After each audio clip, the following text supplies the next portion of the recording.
Could you elaborate on that? So I don't know how much of the programs and the actual technical capacities everybody's talked to you about, but there's an infrastructure in place in the United States and worldwide that NSA has built in cooperation with other governments as well that intercepts basically every digital communication, every radio communication, every analog communication that it has sensors in place to detect. And with these capabilities, basically the vast majority of human and computer-to-computer communications, device-based communications, which sort of inform the relationships between humans, are automatically ingested without targeting. And that allows individuals to retroactively search your communications based on self-certifications. So, for example, if I wanted to see the content of your email or, your wife's phone calls or anything like that, all I have to do is use what's called a selector, any kind of thing in the communications chain that might uniquely or almost uniquely identify you as an individual. And I'm talking about things like email addresses, IP addresses, phone numbers, credit cards, even passwords that are unique to you that aren't used by anyone else. I can input those into the system, and it will not only go back through the database and go, have I seen this anywhere in the past? It will basically put an additional level of scrutiny on it moving into the future that says, if this is detected now or at any time in the future, I want this to go to me immediately and alert me in real time that you're communicating with someone, things like that.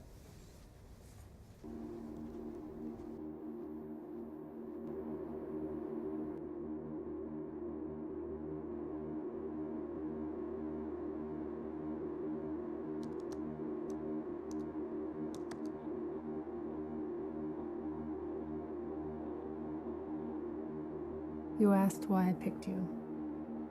I didn't. You did.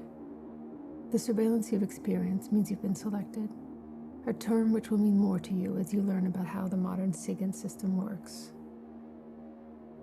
For now, know that every border you cross, every purchase you make, every call you dial, every cell phone tower you pass, friend you keep, article you write, site you visit, subject line you type, and packet you route is in the hands of a system whose reach is unlimited, but whose safeguards are not. Your victimization by the NSA system means that you are well aware of the threat that unrestricted, secret police pose for democracies. This is a story few but you can tell.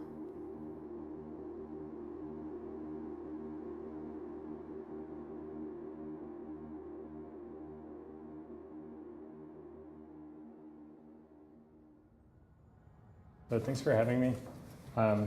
If anybody has any questions, like I said, just raise your hand and I'll try to call on you as soon as I possibly can.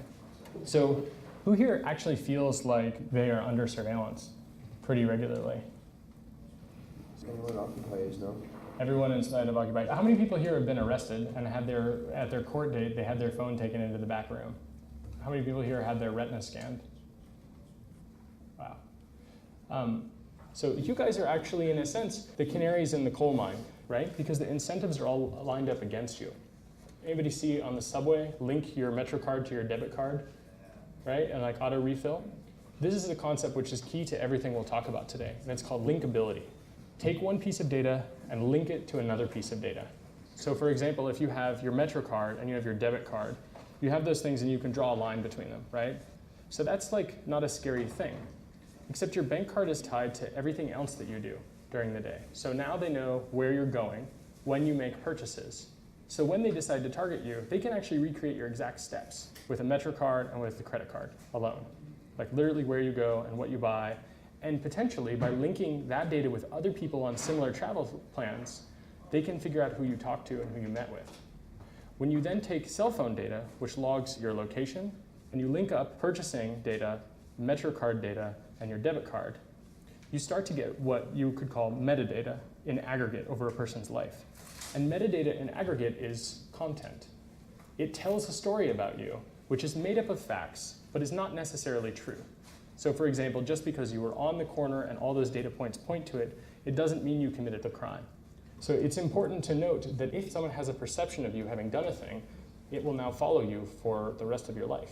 So just keep in mind that what happens to you guys, for example, with fingerprints and retinal scans and photographs, that is what is going to happen to people in the future when they resist policy changes and when they try to protest in a totally constitutionally protected way.